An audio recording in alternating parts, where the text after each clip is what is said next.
Assalamualaikum hurmatli obunachilar, kanalimiz kuzatuvchilari. Kechagi rolikimizda shu stol to'g'risida ma'lumot berdik. Hozir kommentariyada ba'zi bir savollar paydo bo'ldi. Rostdan ham biz buning balandligi to'g'risida ma'lumot bermagan edik. Shu to'g'rida savol-javob turtishma hozir aniqlik kiritish maqsadida qaytadan rolik tayyorlashga qaror qildik. Hozir mana ko'rsatib turganimiz asosan salonda ishlaydigan yurtdoshlarimiz uchun zakasi bo'yicha tayyorlangan. Bazı bilan razmerini oddiy обычный kursi bilan stol bilan farqlab gösteririz. Yine görüp turganlarinizin ortadaki devlet standartındaki обычный stol kursi.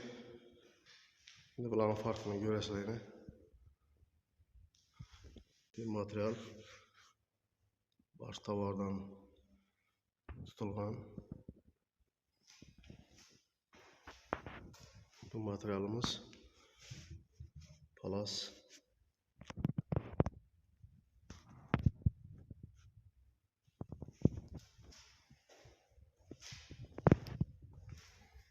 Eğer kimdir şunun stollar kızık olsa müracaat kılavarsa silkede telefon numarını kaldıramiz.